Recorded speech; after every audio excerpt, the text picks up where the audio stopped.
Shalom keluarga kerajaan Allah. Pagi hari ini kita bersyukur kepada Tuhan bisa bertemu kembali untuk merenungkan kebenaran firman Tuhan. Tema hari ini tak sesulit yang dibayangkan. Bacaan kita terdapat di dalam Matius 4 ayat 23. Pada bulan September yang lalu, melalui sebuah kesempatan kelas pelatihan penginjilan yang penulis ikuti, pada hari kedua ada saat di mana di akhir kelas diadakan sebuah simulasi atau praktik langsung tentang bagaimana cara memberitakan kabar baik kepada orang lain oleh mentor-mentor yang ada pada saat itu. Salah seorang mentor dalam kelompok saya mempraktikkan cara memberitakan kabar baik itu kepada kami anggota kelompoknya dengan cara sharing. Memang sharing itu sangat panjang dan lama waktunya. Namun pada saat itu saya berusaha untuk terus duduk diam dan mendengarkan dengan penuh perhatian sharing itu. Kemudian selesai sharing ditutup dengan doa oleh mentor kami tersebut.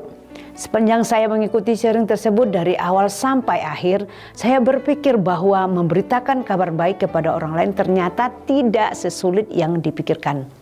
Meski sebenarnya pada saat saya mendengarkan sharing tersebut, ada banyak pertanyaan dan sanggahan yang muncul di kepala saya tentang bermacam-macam respon dari orang yang menerima kabar baik itu.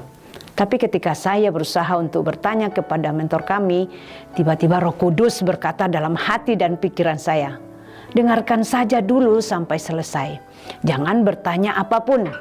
Dan saya pun taat saja kepada perkataan Roh Kudus itu. Saya mendengarkan sharing itu sampai selesai. Kemudian tibalah saya pada suatu kesimpulan bahwa memberitakan kabar baik tidak sesulit yang kita pikirkan.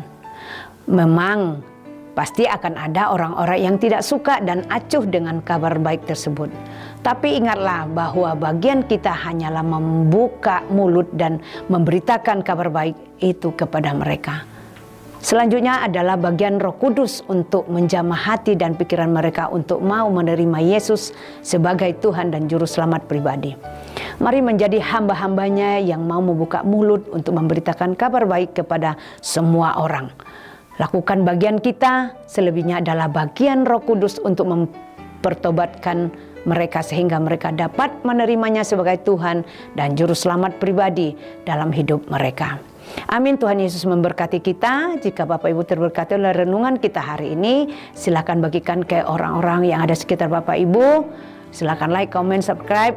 Tuhan Yesus memberkati kita.